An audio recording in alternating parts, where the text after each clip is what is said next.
Friends, సినీ ప్రియులకు పవన్ కళ్యాణ్ అభిమానులకు ఇదొక పెద్ద good news. Ustaad Bhagat Singh pre release event date announce చేసేశారు మైత్రి మూవీ మేకర్స్. మార్చి 15 సాయంత్రం 5:30 యూసఫ్ గఢలోని పోలీస్ గ్రౌండ్స్ లో ఎంతో అంగరంగ వైభవంగా ఈ ఈవెంట్ జరగబోతోంది. మార్చి 19న ఈ సినిమా రిలీజ్ కాబోతోంది కదా. ఈ నేపథ్యంలో ఏపీ ప్రభుత్వం టికెట్ రేట్లు పెంచుకోవచ్చు అని చెప్తూ బెనిఫిట్ షోకి 500 టికెట్ ధరని, అలాగే సింగిల్ స్క్రీన్స్ లో అయితే ₹100 అండ్ మల్టీప్లెక్స్లో అయితే ₹125 ధరని నిర్ణయించిందనమాట. బెనిఫిట్ షోలు కూడా 10 రోజుల పాటు పడతాయని చెప్తున్నారు.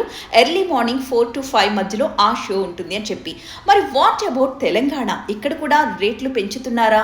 ఎంత ధరలు అనే విషయానికి వస్తే త్వరలోనే ఆ ప్రకటన కూడా రాబోతుంది. ఎందుకంటే గతంలో హైకోర్టులో ఒక లాయర్ ఒక పిటిషన్ దాఖలు చేశారనమాట. ఇలా అడ్డగోలుగా సినిమా రేట్లు పెంచడం ఏంటి, వాటిని అలా పెంచడానికి వీలు లేకుండా దానికంటూ కొన్ని రూల్స్ పెట్టండి అని చెప్పి.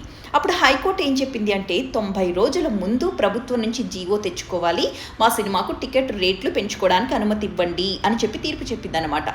ఈ తీర్పును సవాల్ చేస్తూ మైత్రి మూవీ మేకర్స్ సుప్రీంకోర్టుని ఆశ్రయించారు. సుప్రీంకోర్టు ఏం చెప్పిందయ్యా అంటే, ఇప్పటి వరకు ఎలా అయితే పెంచుకుంటున్నారో అలాగే పెంచుకోండి, ప్రస్తుతానికి ఇప్పుడైతే హైకోర్టు ఇచ్చిన తీర్పు మీద స్టే విధిస్తున్నాం అని చెప్పి. సో రేపో మాపో దానికి సంబంధించిన అనౌన్స్మెంట్ కూడా వచ్చేస్తుంది. తెలంగాణలో బెనిఫిట్ షో ఎప్పుడు ఉంటుంది, దాని టికెట్ ధర ఎంత అనే విషయానికి సంబంధించి. మరి హరీష్ శంకర్ ఏం చెప్తున్నారో తెలుసా? ఈసారి ఈవెంట్ బద్దలైపోవాలి ఫ్యాన్స్ అని చెప్పి. మరి మీరు రెడీనా?